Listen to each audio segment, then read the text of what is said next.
undergrads don't need that information, but Yeah. So we should be live. Yeah. Yep. Looks like Zoom it from says here. we're live, but sometimes Zoom lives. Just give it a second to kind of show up there and people to find it. In the description of the video is links to everything, so that's all good. All righty, so hello everyone, welcome back again to our virtual author chat series. This series is in partnership with Mysterious Galaxy Bookstore. I'm one of your hosts, Jessica, and with me today is our Teen Services librarian, Cathy. Hello. Hello, and our panelists today are Lauren Blackwood, Sarah Hollowell, GK Ray, and Tanya Ross. Welcome, and thank you so much for joining us. You can, I know, yay! Get it out, get it out, get it out. You can order books from the Mysterious Galaxy Bookstore and Amazon. Links are in the chat. And if you have any questions for our lovely and delicious and delectable authors, please feel free to add those to the comments and we will try to get to those as quickly or as soon as we can. Okay, let's go. Yes, I'm like in the chat, in the chat, in the chat. I'm like trying, I gotta paste. Yes, they're in the chat. Okay. So before we get into all the deep, intense questions, let's just start with tell us about you and your journey to becoming a writer, because there might be people watching this now or later that haven't read your books or don't know about you and are a little interested. So let's decide how we're going to do this. I'm going to go from my point of view, which I think is what's going to be on Facebook. So let's start with Tanya. Tell us a little bit about you and your journey to becoming a writer. Okay, so I spent all of my life, it seems like most of my career, all of my career in the educational arena. I was a middle school teacher for 32 years. And so my dream of writing a novel, which I had since I was maybe in high school, had to go on the back burner because when you're a teacher, that is your life. And then I have a family too, so that complicates things. But so as soon as I retired, I was like, okay, now it's time to go for it. It's time to start writing that book. So that's where I am.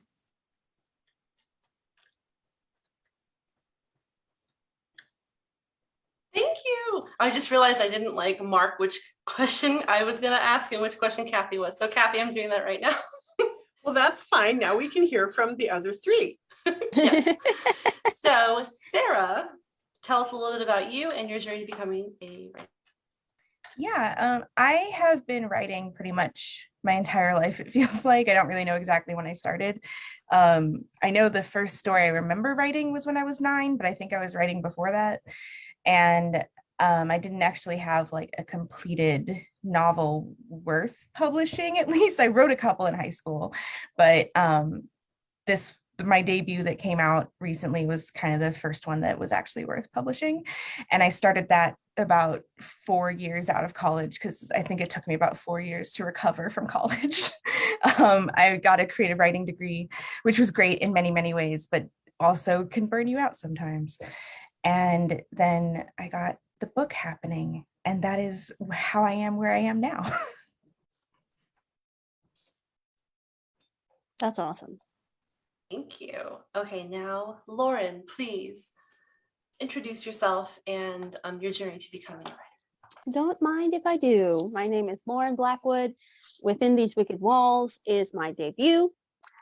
So I kind of started off for this book. I did a Twitter event, a pitch event called DB Pit. I actually didn't get my agent from that, but it was a great jumping off point because from there I got a lot of feedback that worked for a revise and resubmit I did. And then I actually got an offer from my agent on my birthday. So I was like, this is meant to be. So I got the offer, and now I got my book deal and it's very exciting. So yeah, that's it. That is a great birthday gift. Like Yes, just from the universe. yes. Yep. I was like, this is it. This is meant to be. And Garrett, last but not least, tell us about you and your journey to becoming a writer. Hi, so I'm Garrett, and I've been writing since I was 11 years old, and I can clearly attribute my love of writing to Mrs. Delaney's 5th grade language arts lessons at Orange Glen Elementary School here in Escondido. Basically, between her language arts lessons, including everything from book reports to poetry, creative poetry and whatnot, to her social SSR, silent sustained reading for 30 minutes, I fell in love with books and writing. And I can remember reading the Nancy Drew and Hardy Boys series and also the Boxcar Children around that time, and really like loving that, not just that genre, but that whole like idea of the amateur sleuth, the teen detective, and then writing my own like little short stories, like my own like spin-offs of what that was. A lot of us start off with like writing our own versions, almost fan fiction of what we're reading, and that kind of has over time developed into what I have now, which is Fractured Seraph and Haunted Seraph. I just published Haunted Seraph about a week ago, 7 days ago. And that's the sequel to Fractured Seraph, which I published in 2018. But basically, Fractured and Haunted are this marriage of the amateur sleuth, the amateur teen sleuth, and my love of fantasy, which came from reading the Harry Potter books when I was 15. I fell in love. I was in a really dark place. Mom had just died, and I found those books and they saved me. And I know a lot of people have like different ideas about what those books meant to them and everything, but that kind of not only saved me from my deep depression, but it also spurred me into other fantasy books and that whole genre. And so my life's work is kind of defined by the marriage of these amateur teen sleuths and the fantasy element in like a magical realism type of situation. Fabulous. I love it all. Okay, so now that we know a little bit about all of you, tell us more about your book specifically, or books, and what inspired you to write these specific stories. Who wants to go first? Tanya? Oh, yeah, I know you do.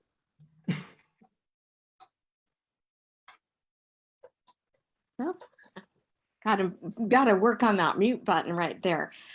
Yeah, so my books, I have 2 in a series, and my inspiration came from a lot of different places. First of all, I write dystopian novels for young adults. And first of all, since I was a young adult teacher, that just came naturally, and I really wanted to write books that those kids would enjoy reading. And I was pretty obsessed with the idea that I wanted them to take away something meaningful from those books. I didn't want it to be sheer entertainment at all. So I wanted to have some really strong themes. But my whole journey in my life, a lot of it has come from my Fragile X child. And if you don't know what Fragile X is, it's a developmental disability that comes from a genetic defect. And that population, they have a really hard time regulating their emotions. So it's almost like bipolar, where they can go from hot to cold very, very quickly. And so in our family, we've had to work really hard on teaching our son on how to regulate his emotions and, what's appropriate, what's not. So it just was a simple leap for me to get into my novel, Rising Up, which is about a city where the people have to wear a wrist device that monitors their emotions, and their emotions have to be positive all the time. And it's kind of like a be happy or die scenario, because if you don't measure up and you don't if you don't abide by the laws where you need to be happy and positive all the time, then you can get cast out of the city, which is basically a death sentence. So a lot of this did emerge from this real life experience with my son. And it made it so poignant to be able to kind of get that across in a novel. My experiences really with emotional regulation and that kind of thing.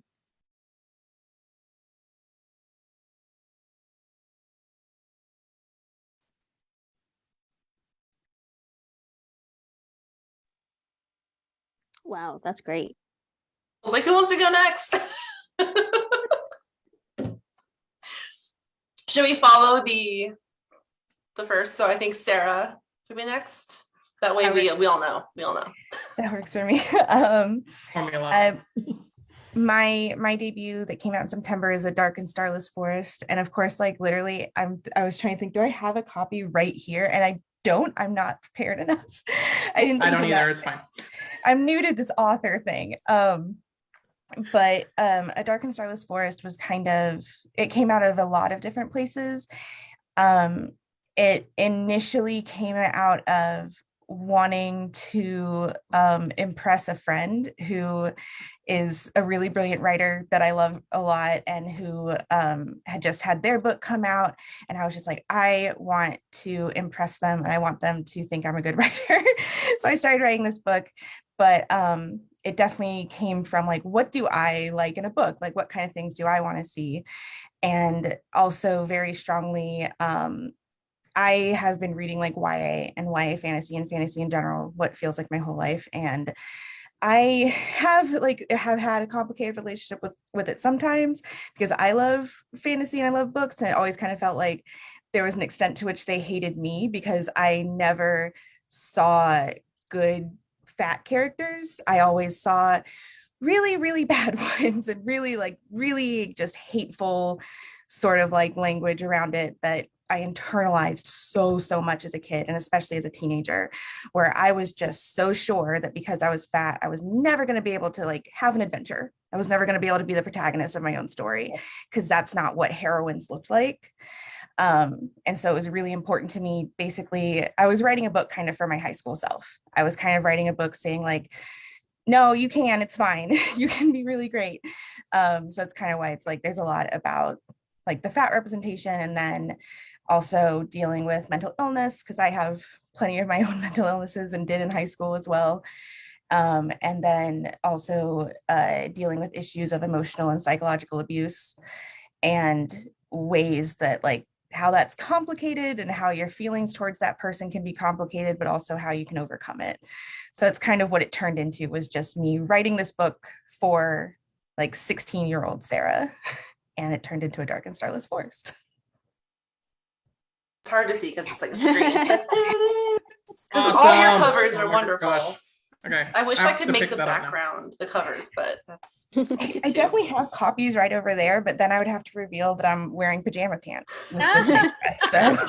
My copies are in the next room, so I completely understand you. Like, they're just like, I'd have to go off screen in order to go grab them. Yeah. People should look them up from their local bookstore or their local Right, library, yes. so they can see. Yep. So I guess I can go next. My book, Within These Wicked Walls, it's an Ethiopian-inspired Jane Eyre retelling. So it came from basically, I love classics and I love romance. I just wanted to tell a classic from a Black character's perspective. So,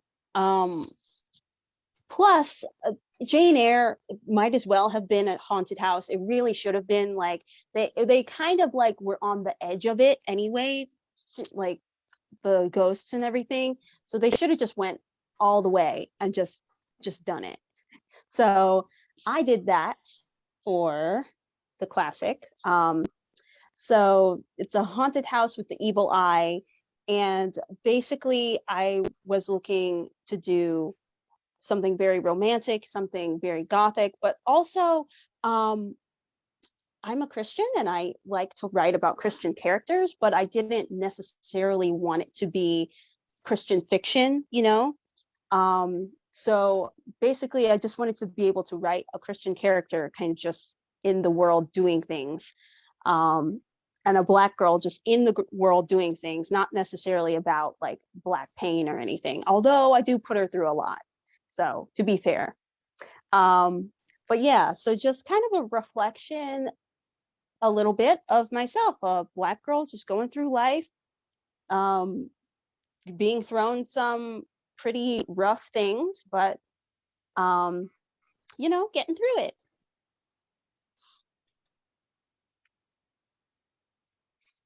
That sounds amazing. I'm gonna have to pick that up. But like all of these books, I'm gonna have to pick them up because like Definitely, because Britney Spears liked it. So yeah. well, if that's not a glowing, you know, that's not a I like it. I like it. loved it. Mhm. Love that. Love it. That's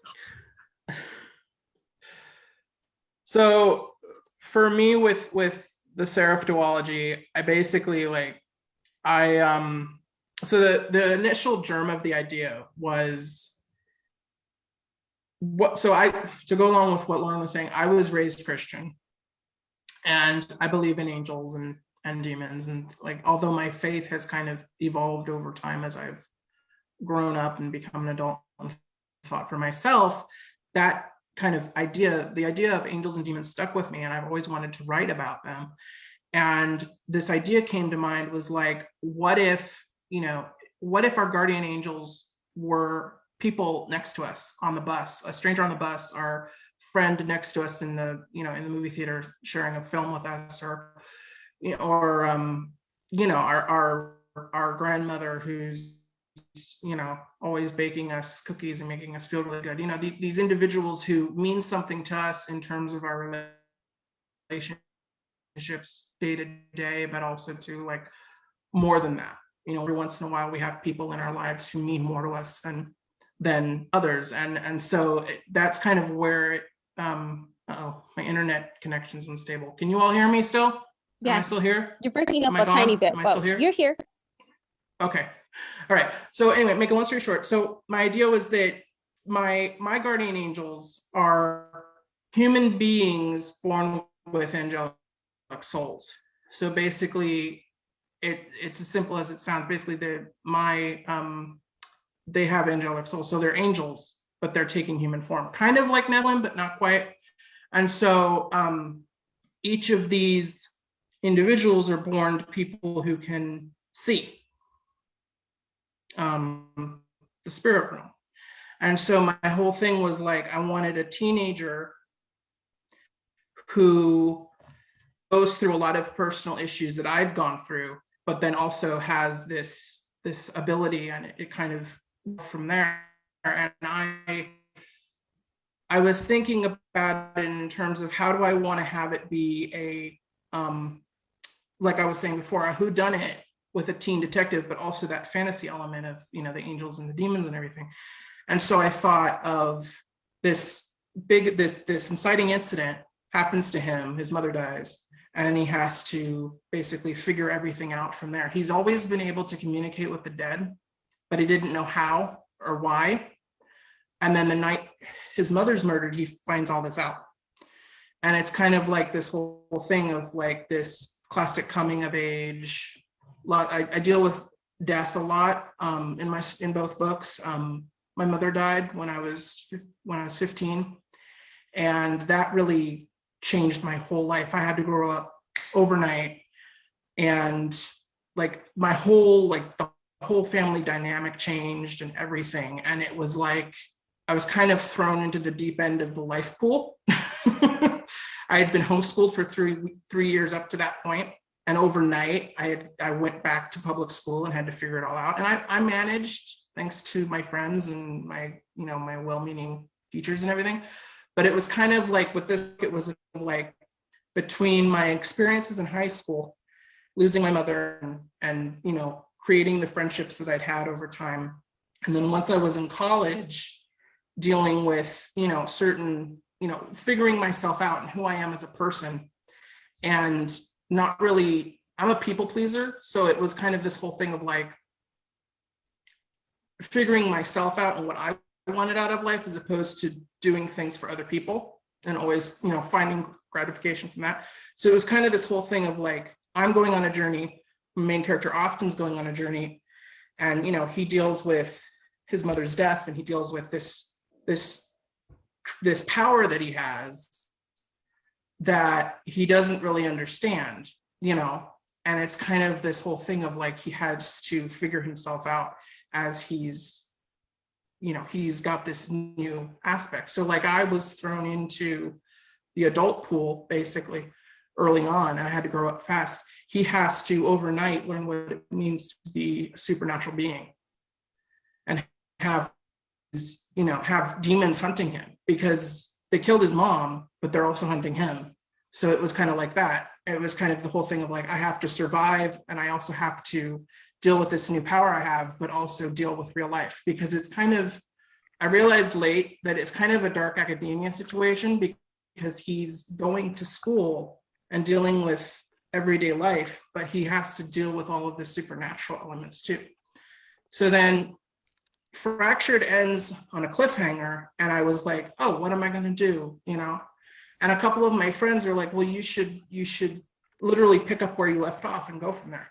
So it basically Haunted is where we left off. I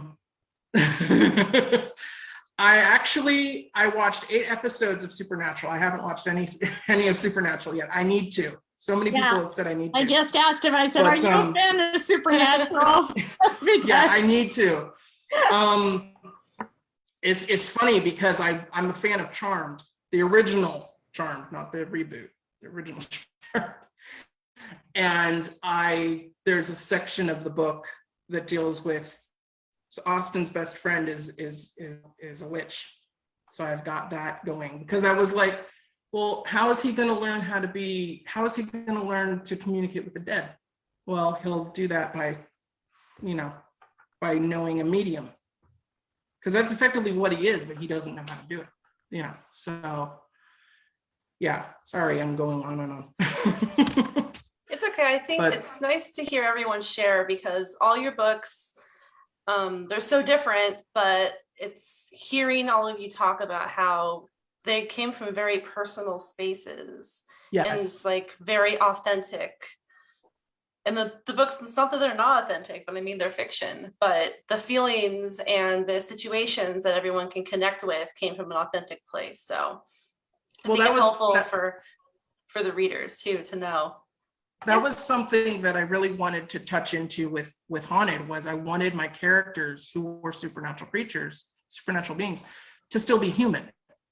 You know, they're still human. Like, even though they have these powers and whatever else, it's like they have to connect to the reader through their humanity. Otherwise, what's the point? And I'm sure, like, Sarah, I don't know if you have any like supernatural creatures in your story, or, you know, if any of us do, but I know that like a lot of that is very important. You know, like with Tanya, you're talking about emotions in your story. Like, that is quintessential humanity. Like, our emotions are who we are as people. And if we don't have that in our story, no matter what genre we're doing, then the reader can't connect to it. And I used to not understand what that was like, what that meant. But Jessica, you know exactly what I'm talking about. There's a professor at Palomar, Rocco Versace, who was like, if you don't have, you know, he says something to me about it, there's like, if you don't have your characters rooted in reality, then then there's no point in writing your stories, because your readers have to connect to what you're writing about. So that was my whole thing, was like, even though I'm writing angels and demons, I still wanted to make sure that I focused on real problems and real joys and real like things that were happening with these characters. So yes, thank you so much, all of you, for sharing about yourselves and sharing about your books. For those that now, I'm sure they want to read them all, and they should buy them. They should also check them out from their library. So I'm just gonna say that right now. And I believe we'll eventually have copies of them all, but delays in the world of publishing and shipping, all that fun stuff. So our next question is a little bit about just your writing. Where do you start your story? Is it with the characters? Do you build the world first? I know some of you have probably written a lot of stories, but only written a few books or one book. Some of those stories haven't become a book yet. So just in general, where do you tend to start your story? And let's start at the beginning with Tanya. Okay, well, I didn't necessarily have an idea exactly where I wanted to start, but I did know that I wanted to create this city where people had to be subject to emotional control. So I started with the world building, and there is a lot of world building in Rising Up, my first novel, because they have certain kinds of laws that they have to follow, and there's a whole chain of levels of status that they have to earn and what that means to them. The whole consequence of not following the law, all of that had to be built into the story. And so I spent considerable amount of time on the world building in book number 1. And then the characters just seemed to come naturally after that, because I knew I wanted to have very, very divergent characters. And, the irony of it is that the main character, Amber, a 16-year-old, she has a real issue because not only is she very emotional because of the things that start happening to her in her life, very similar to what Garrett experienced, but she also is an empath, so she feels everybody else's emotions. So that character was essential to complicate what was going on with this whole utopian city that they lived in. So for her, that was the pin. That was like the whole conflict in the story. But yeah, I had to start with the world, what kind of world this was going to be, in order to set my characters in that environment. And we as readers appreciate that because it all comes together just wonderfully. And Sarah, where do you start your story? It kind of, with every different story, it kind of depends. I usually start with some kind of concept, but I usually can't start writing until I know who the protagonist is. And sometimes that comes quickly, and sometimes that takes forever somehow to just figure out who it's actually about. This one, the character, Dark and Starless Forest, the main character came very quickly and didn't throughout drafting and everything, she didn't change very much. I kind of felt like I understood her very, very quickly. But the book itself actually started as a fairy tale retelling. And so I kind of initially had written it after outlining the fairy tale, which was 12 Dancing Princesses. And it's not anymore. It's been revised so much that it's not that anymore. You can kind of see pieces of it here and there, but it is not a retelling anymore. But I kind of outlined it and then started working up from there. And then with others, it's kind of just been, I have a vague idea, I have a character or two, and I'm going to start writing, and I'm going to really hope that I figure out what this is about. And I'll usually do that for a couple chapters before I realize I need an outline to get any farther. I used to resist outlining, but not anymore. You're a pantser. I'm becoming more of an outliner more and more, but I can only do so much. I usually can't get the ending until I've written enough and have understood, because I know the story is going to change so much as I'm writing it that any ending I come up with usually it won't stick in an outline. But I would say character comes very early for me, but usually some kind of plot or concept. Like the book I'm working on right now kind of started as 2 teens get lost in an endless corn maze, and that was what it started with. And then I got the characters, and then I went from there. Sarah, I'm pretty similar. Like, I have to know my character to really get going. So I start with an idea, and then I basically know the main events that are going to be happening, but getting to those main events, that's what I'm not sure of. So really, I start my books with the romantic chemistry. Everything I write, I start with the romance. So I map out the romance and then plot, who needs it? I mean, I put plot in there, but it works around the romantic flow, you know what I'm saying? So romance comes first. I figure out who they are, their chemistry, like what kind of romance they would have, and then that kind of steers the direction of the book, of well, the emotional arc of the book, you know. And so that's how I know where to place certain events based on the romance. So I write every single book like that. I used to not do a synopsis, but now my agent has made me do a synopsis. I used to just be a pure pantser, but now I'm a planter, I guess. I do a little synopsis, and then I write, and it totally steers off of the synopsis. But so then I usually have to rewrite the synopsis when I'm done. But yeah, I basically know the main events that are going to happen. I know how the romantic chemistry is going to go. And then from there, the characters just kind of figure out what's going on. My agent is also why I now actually halfway plan books, because I guess like publishers like to know what a book is about or something, Yeah. which I think isn't fair. That's I think it's crazy. really picky. What are they talking about?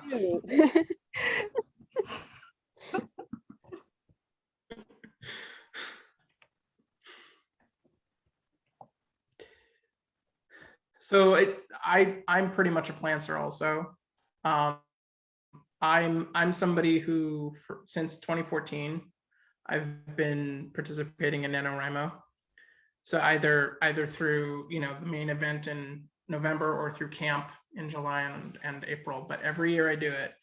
And basically Fractured started out as that idea that I mentioned about the, what if the guardian angels were walking among us and as physical people. But from that point on, it kind of took on a life of its own and grew in the telling. And so with Haunted, it was literally a situation of there's an event that happens at the end of Seraph, or at the end of, that's a cliffhanger. We don't know what happens. And I'm just like, well, what happened next? I literally just picked up right where I went off, right where I left off, and I just kept going. And it's almost, in my mind, I don't necessarily want to say they're all one book, but it's all one story, because it all takes place over the course of like, I think maybe 4 or 5 months. And everything that's happening, it kind of just is in sequential order. So, but it's hard for me to determine what came first, because after that initial idea, it was like so many things influenced it, whether it was music I was listening to or real life situations I was in, past and present, just all of these different things just came together. And I remember it was like a puzzle piece. It was like a story was already there. It was already there. And I was just putting the puzzle pieces in, and I was almost like discovery writing. But I don't like to use that term, because I don't think that defines what I am, like what I do. So, because there's a certain definition for discovery writing. So what I do is I write a basic outline, and then I like stop midway through the outline, and I go from writing notes to starting my draft, and I can't stop myself. I just have to, so it's a mess of half-written drafts, scribble, chicken scratch notes, and it's basically all a mismatch of my characters and my plot, and them influencing each other. And I kind of I get the gist of who my characters are from the beginning, but then I end up adding to them as the story goes, because it's like, oh, this person needs this particular trait or this particular thing to have happened in their past in order for this particular plot point to make sense. So I guess it's kind of like I'm sculpting as I go. So yeah. And I also find out as I'm going that a lot of unconsciously, a lot of the things I've gone through in my life end up influencing. It's not even conscious. It's a thing of like, oh, this certain scene will end up in the book, and it's like, oh my gosh, you can't even, you can't even believe like that's happened. And even my dad, when he got his hands on the first book, there's a certain scene in book one, he had to literally close the book and put it aside because it was too raw for him, because I'd unconsciously literally put Austin and my other characters in a reimagining of something that I'd gone through, something that we'd gone through as a family. And it was already published and I didn't want to change it anyway because it's a part of the story. But it was like, I was unconsciously putting so much of my own thoughts and feelings and emotions into this that I was kind of it's almost autobiographical, but I think all writing is that way, so yeah. Thank you guys so much. Let's see. I kind of like the concept of the world building and the characters and what comes first, what comes next. Chicken or the egg? Chicken or the egg? Right. I was just thinking that. Yep. I don't write, so I have no idea. I outline, but that's usually because I have to do stuff for work, jobs. Okay, so our next question is, as you've been writing, from the small child to the adult, all that goodness, what reoccurring themes and motifs have you found that you tend to explore in your writing, and why do you think those motifs and themes show up in your writing? Well, I guess it's my turn. Scenes and motifs. I got a lot of inspiration when I taught the novel The Giver in my language arts classes. And I think that was just a huge influence because I had not been familiar with the dystopian genre before, like at all. So I believe that some of those same ideas get drafted into my dystopian novel, because I think that those same motifs, or those tropes, so to speak, do appear frequently in dystopian novels. The idea of death being like first and foremost in a dysfunctional society. The whole dysfunctional situation where there are probably classes of people that that put up with each other or end up going to war with one another. That's another common trope in dystopian work. So those two for sure.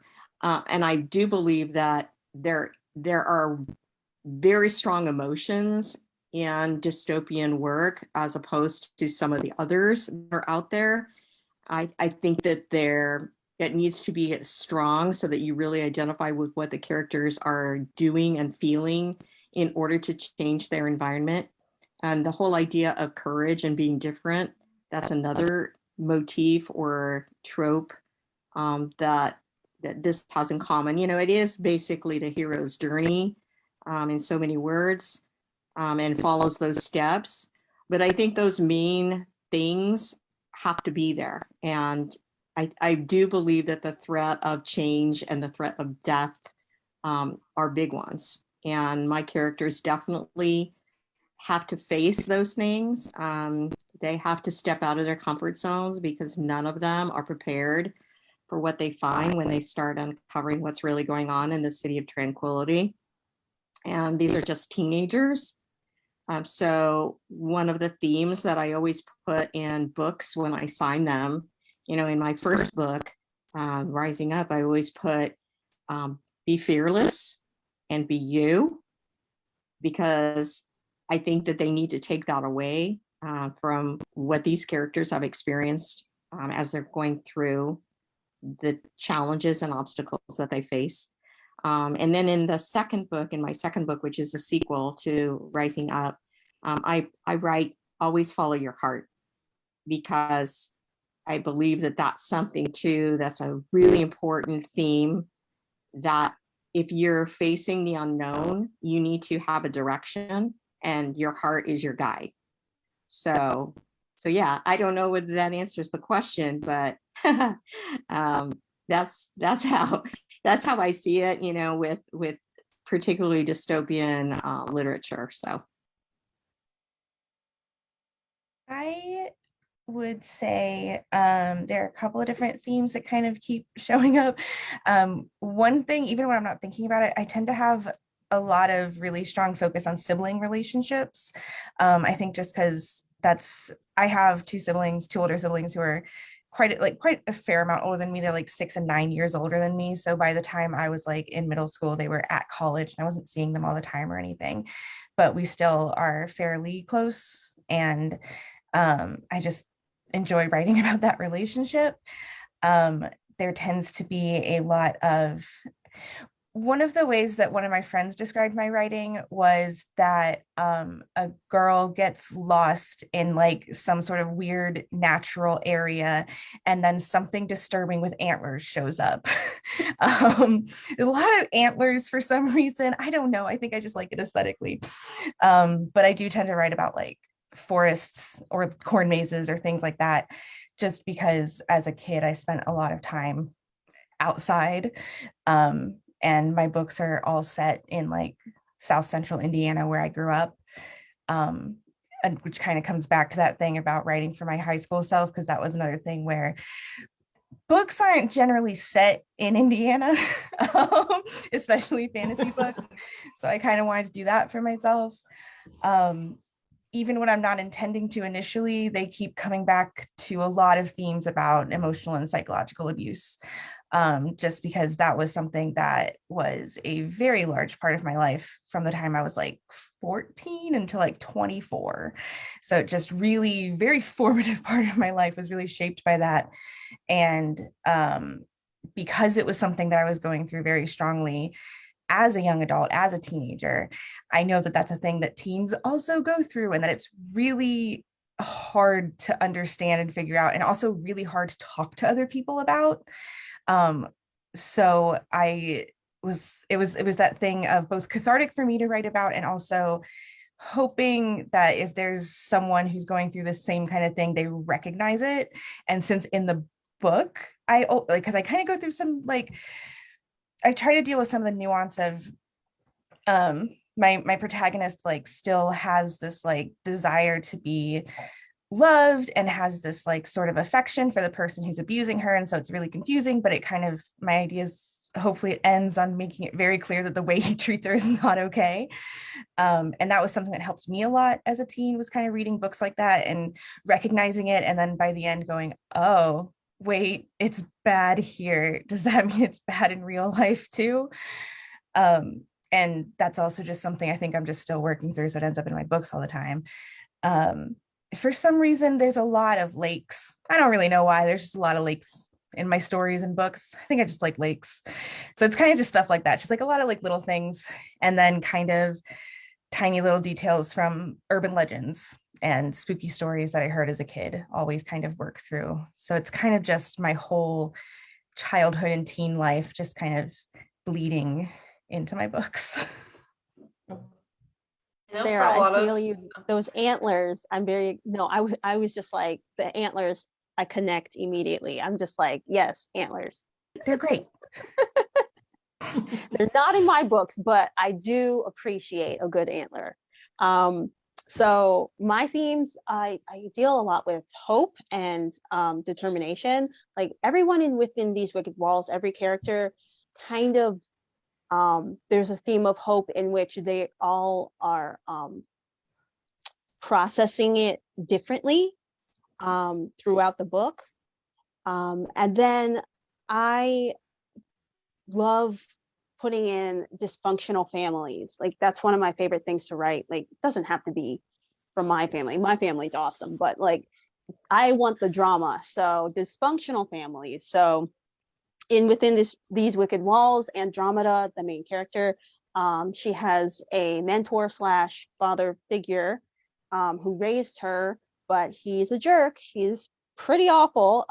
So working through their relationship from the beginning to the end was, that was one of my the most fun things to write in this book, because it's pretty emotional. It's a roller coaster. So family dynamics are another thing I love to write. I love going back to the tried and true tropes. You got to have only one bed. You got to have the knife to the throat, like even if it's for only 2 seconds, you know, you got to have a little bit of it. And then like, it's not a trope, but it should be. Like, I like when people feed each other. I think that's really cute.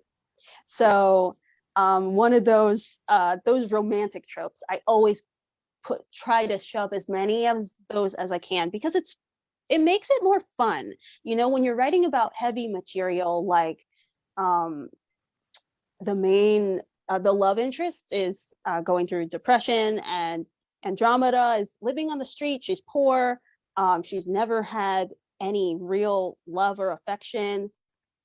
So dealing with heavy like themes like that, emotional themes, you kind of want like all the comfort tropes you can get. So that's why it's not a theme, but I do like banter. Like a comedic banter is one of my favorite things to write as well. That's one of the things with banter that I'm teaching myself to do. I really want to do more of that, and I'm just teaching myself to do more of it, because I'm not somebody who writes comedically in any form, like naturally, but I recognize that that's part of life, and that's part of like what makes the characters fun. So I want to do that more.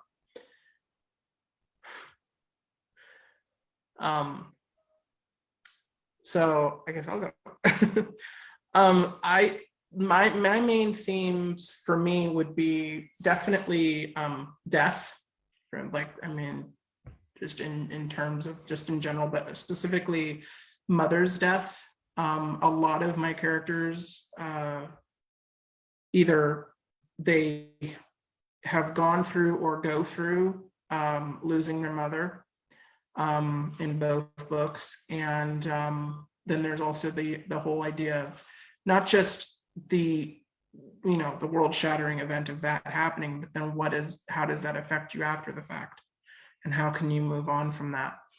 But then, and all of the memories that you hold on to as a result of that, and what can happen, the goodness that comes out of that death, in terms of the fact that yes, they're gone, but their memories still remain.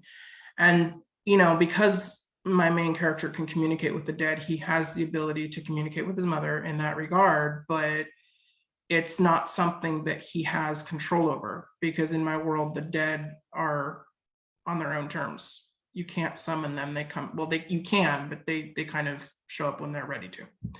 So I've got that. And then I've got my other big theme is family. And I think originally like we were talking about with dysfunctional families and like just family dynamics and stuff, I think originally I was planning on just focusing on, the whole, like, what does it mean to have a family in terms of like your parents and your siblings. That sibling relationship is very important for me too, like Sarah was saying, because I have my main character, Austin, he has his little brother that he looks after, who looks up to him. There's a lot of guilt going around because, they've just lost their mother. They're upset, and, they're clashing, and, but also too, in regards to that, it's the thing of like moving on from that and still being, remembering that at the end of the day, we're siblings and we have to be there for each other. But in book 2, what kind of grew out of that was this idea also of chosen family. And that's very important to me in my real life. But this whole idea of the friendships that you make that matter to you most in life are actually more your family than sometimes even your blood relatives ever can be. Your blood relations are there for you forever. You have them and they're great if you get along with them. But at the end of the day, 9 times out of 10, who are you around? You're around your best friends. You're around your sister from another mister, your brother from another mother, who you spend all this time with, and who know you better to some degree even than some of your blood relatives. And that was very important for me, was that bond of like what does it mean when you can't describe, when you can't put into words your connection with someone else on a platonic level, you know? And then also too, my last important one was this idea of multiculturalism. I have my secondary main character is Ava Hernandez. She's Austin's best friend, and she comes from a multicultural background. She's half Spanish, half French, and both those languages influence her dialogue quite a bit. And what I wanted to do was I wanted to have those moments where where she's communicating with her family members in those languages. I wanted to go ahead and not have a glossary. I wanted to contextually, in the narrative around those pieces of dialogue, explain what they're saying. And then to go along with that, just that way of life of, like, what does it mean to, my best friend / sister is Latina, and her family is very large, very, connected, very close. And what does that mean in terms of like your day-to-day life and how that can influence outside, quote unquote, outsiders? Like for me, like I'm not related to her by blood, and I haven't been with her since day one. I've only been, in her life since we were 15. But, how does that influence Austin's life, knowing Ava, as long as, he's only known her for a couple months at this point because they first meet in the first book, but instantaneous connection, because not only do they share a lot in common with their different traits and whatnot, but also too, they have to work together. So it's this whole thing of like family, chosen family, having to be, when you're with another person for several hours a day, how close do you get, and what kind of like bond forms. And that really also too, that goes to the warrior culture also, because I'm dealing with angels who are battling demons. And it's kind of like this whole thing of like, you have to trust your wingman. You have to trust your right hand, So, yeah. Yeah, the next question, I feel like all of you just managed to answer it just by answering this one. We were going to ask like what you hope readers take away from your books, but you kind of shared that already, which is kind of perfect. So we can move on, since we're almost to the end, with our last question, and then Cathy will say our closing question, which is always a way for you to kind of promote what's coming next for you. But this question is, what is your favorite library memory? And we'll start with Tanya. Oh, well, I would have to say it's connected with a childhood vacation. When I was a kid, we always went back every summer, rode the train back to where my mother grew up in Ohio. It's a little town called Sugar Creek, and it's a very quiet, sleepy little place.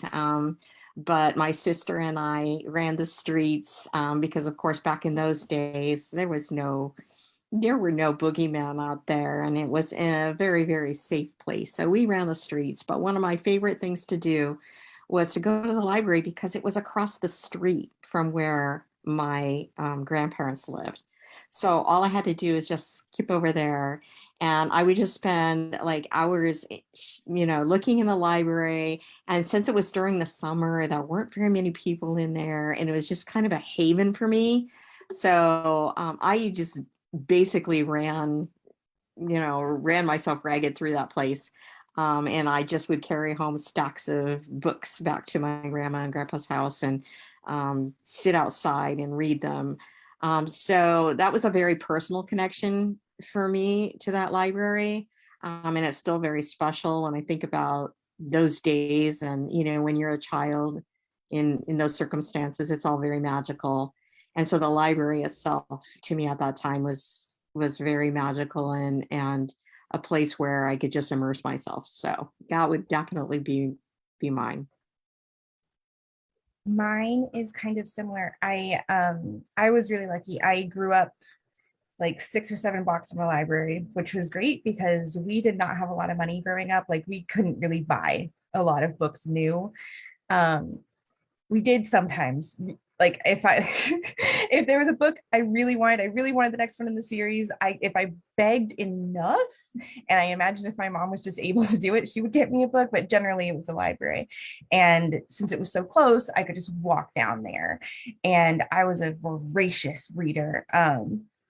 I miss being able to just read like 20 books in a day, it felt like, because I definitely have like these really distinct memories of being like around like 9 to 11 or like 9 to 12 in that range, and it being summer when I had lots of time, and I would take a backpack and I would walk down to the library and I would fill it with books. I was very intimately familiar with the book limit of how many I could take home, and then just tearing through them, and a couple days later going back and trading them out.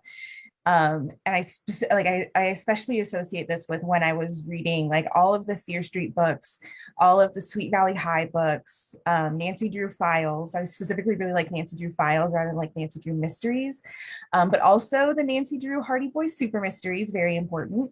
And just like basically like Yes. that like Yes. teen section, but before like YA was quite as big of a genre as it is now. So it was pretty much all Fear Street, Sweet Valley High, that stuff. Nancy Drew on Campus, which only had 26 books, which is a shame. Ended on a cliffhanger. I have not forgotten that, by the way, because she had just gotten together with the guy she'd had chemistry with for like 20 books, and then they never did another one. And I've never forgiven them. But I just have so many memories of like grabbing all these books, going home, reading them all. And then also just because I didn't have money growing up, that was like one of the best places to hang out with friends, because it didn't require money. It didn't require having the money for a movie ticket or having the money to get like pizza at the mall or whatever. We could just go to the library and hang out and read books and shove books at each other, being like, okay, you have to read this one. You have to read this one. I spent just my whole childhood in the library, it feels like. I miss that. I don't live near a library now, but when I feel really lucky that I was able to as a kid. I do feel that, Sarah, with the limit, like it was 20 books, and I always tried my best to get as close to 20 as I could every time I went to the library, because I'm like, okay, I don't know when I'm going to go back again. We did go pretty often. That was like the place we went, because, you know, libraries are free, all these books everywhere, reading, it's fabulous. But yeah, I couldn't really afford books a lot back then, so I read at the library, and then only if I really, really, really loved the book would I strive to buy it. And then, of course, Book It was like a dream come true for a kid, because you get to do what you love, read, and then get rewarded with pizza, which is the coolest thing a kid could ever. The coolest thing I would love an adult Book It. Why is there no adult Book It? I read all the time. Only Why can't instead I of get pizza, coffee Right. I want some pizza. or coffee. Yeah. But yeah. So then when I was too old for Book It, apparently you can age out of that. I was a volunteer at the library, and I would sign kids up for Book It. So that was pretty exciting for me. That was my first like job. Like it was volunteer work, but it was the first time I ever did like, you know, working at a place, like, and I was in love. So yeah, books were like my life growing up. The library was a very special place for me. Pretty much the same. I remember like during the school year, I'd live during the day for SSR, silent sustained reading, minutes, guaranteed reading. Like I love that. Okay. And again, in Mrs. Delaney's class, she had a small library in the back of the room. So we got to choose a book from there, or we could bring a book from home and read it. Okay. And then there was Reading Rainbow on TV, on PBS. And I love that, because what I do is I'd watch that on Saturdays, and then I'd be like, ooh, this book, like I really want to read this. And so then like usually on the weekends, but especially summertime came, I was in the library like all day, every day. Like I've been living here in Escondido since I was 8 years old. So from 8 to 12, from ages 8 to 12. I was in there every summer. I was in the summer reading program. I like, same with Lauren and Sarah, like you guys, like, and all of us, like I would bring home as many books as I could, and I would read them voraciously. And I just loved it. I think I for every like 2 or 3 books I'd read though, I'd write like a short story, you know, and they kind of went hand in hand for me. And so like, but I remember when I got into college and I had to read for assignment, my reading for pleasure kind of went downhill, and I didn't, you know, I don't like that. So I'm trying to get into reading more often again. But definitely, like, that's one of my lasting memories, is spending every summer in the library. Well, I spend all of my time at the library because that's where I work. We can't help it. Oh my God. Oh my God. What is it? What is tomorrow? Next month will be my 25th anniversary working at the Escondido Public Library. I know. I'm so old. That's awesome. Let's see. I started when I was a baby. Yeah, that's what I was, like 10. I was 10. Let's go with that. I was 10. Anyway, so our last little question is, let us know and our audience, what is next for you? What can we expect? Maybe something to see on the horizon, something to titillate our brains. Let us know what's happening. Tanya? Okay, so I released my second book just this past summer, and I am already working on book 3, of course. It has a tentative title called Bleeding Out, because it's going to have something to do with blood. And there is, after book number 1, there's something to do with genetics in book number 2. And that's going to carry over into book number 3. So, of course, blood is kind of like where it all is as far as genetics. So I'm having a great time with it. My characters are still in a lot of trouble because they're trying to take down the magistrate of the city. So it's a very, very fun book. I'm looking forward to releasing book number 3. I'm like, Sarah, do we have more lakes and antlers to look forward to? Antlers, I believe so. I think I fit a lake in there. I don't have any like specific details in terms of like when or title yet. But the book I'm working on now is about 2 teens who I love that. 2 teens who go into a mysterious corn maze, and it's super fun right up until they start finding dead bodies that look exactly like them. And they find a lot of their own dead bodies, and then they realize they can't get out of the maze. And it just goes from there. And I'm pretty sure there are antlers in there somewhere because of who I am as a person. Please put antlers in there, please. I'll make sure there are. I should be doing edits soon, and if there aren't antlers, I'll add them. Thrown in there, yes. Stick it right in. So I can't say a whole lot about my next book yet, but it comes out next year, and it is similar to Within These Wicked Walls in that it is a vague retelling full of beautiful Black kids who I traumatize. And if you've read Within These Wicked Walls, you know how I do that.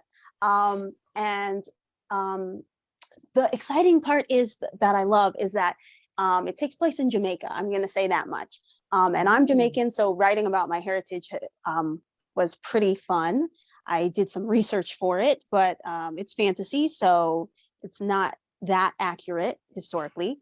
But I'm very excited about it. There's going to be if you've read Within These Wicked Walls, there's monsters and ghosts and all that good stuff. So more of the same in my next book. Well, I'm going to take a little bit of a break writing wise because I taught myself how to use InDesign and completely did book 2 all on my own. So I'm exhausted. But I'm thinking probably in like a couple weeks here, I'll start taking notes for my new project. And in April or July for Camp Nano, I'll start writing it. And all I'm going to say is the main antagonist is in, or the main protagonist. I always get those 2 words mixed up. I don't know why I do that. But my main protagonist is also in a wheelchair, and he has CP like I do. So in the meantime, next week I'm doing a like pop-up market locally on Grand at Daydream Gifts for Haunted Seraph's release. So that's exciting. yeah, That's very cool. I'm pretty excited about that. So that's gonna happen. But otherwise, yeah, I'm just, living life day to day, and try to get some more reading done. Yeah. Yay. Well, thank you. We're a little bit over, but thank you so much, all of our wonderful authors, for being here with us. Everyone was watching live, who will watch this later on, either on Facebook or YouTube. Oh, look at your beautiful books. Oh, they're just so gorgeous. They're so gorgeous. A reminder that you can order the books for yourself from your local bookseller, Mysterious Galaxy, Amazon, whatever your fancy. They can get it. And if they don't have it, you should tell them that they should get it because you want it.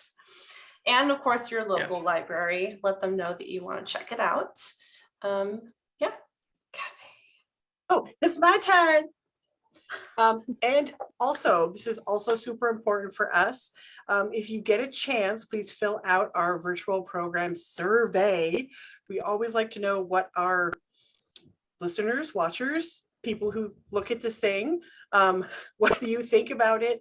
And any suggestions for improvement or things in the future. We love feedback.